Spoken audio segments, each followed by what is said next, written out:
Almond Tofu. Almond Tofu. Now you're probably thinking, what's with the need of emphasis on almond tofu and almond tofu? Well, I hate to break it to you, but almond tofu is not tofu. Shocker, I know. Number 2. Ladies and gentlemen, meet Xiao. He adored almond tofu, so I thought that I'd make one as a bait for him to come home. So, with that covered, I'll show you how to make almond tofu at home. You'll need milk. Almond milk can be bought or you can make one from scratch. Osmanthus tea, agar-agar powder, honey, water, and sugar. First, you're going to need 1 glass of milk and pour it inside a pot. Then, in the same pot, pour 1 glass of almond milk. Add 2 tablespoons of sugar, followed by 3 tablespoons of agar-agar powder. I put 4 because the last 2 were half of a tablespoon each.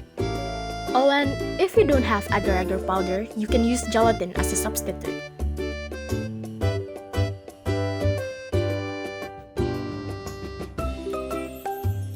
Now you're going to stir your mixture until there are no clumps or chunks. You can use a spoon or whisk for this part.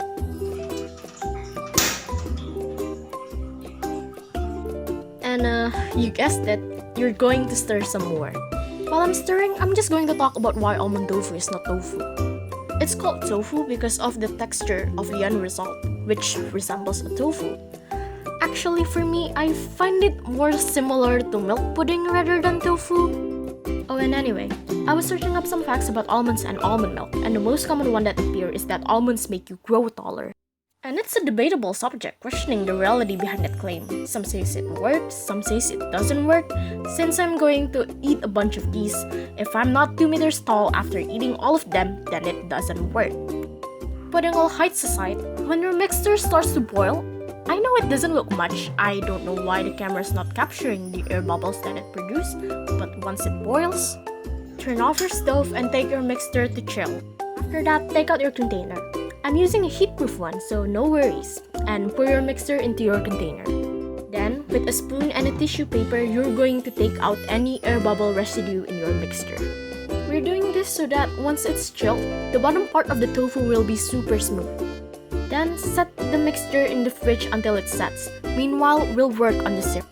On a pot, put 1/3 glass of water, 2 tablespoons of honey, before adding osmanthus tea. The amount can be changed based on. Then again, bring it to a heated stove and boil.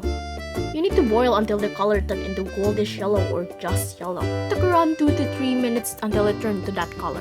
Since we're back to stirring, did you know that osmanthus can grow up to 2 meters tall? I wonder how many almonds it took to reach that height. Anyways, once the syrup is boiled, take it off the stove and put it in a container. I have my chilled almond tofu ready, so I'm running a knife on the edges to help it fall off easily. And cue me slightly panicking because my knife messed one of the edges. After that, take your plate, position it upside down, and flip your tofu. The edges of my tofu are a bit taller than the middle. That's because of the shape of my container. But if you're using a flat one, you'll be just fine. I'm cutting my tofu into smaller pieces so that it'll be easier to plate. I'm replicating the one from the game, although it's not an accurate copy, but at least it has some similarity. The final step of making this dessert is to pour your osmanthus syrup on top of the tofu. And there you have it, almond tofu.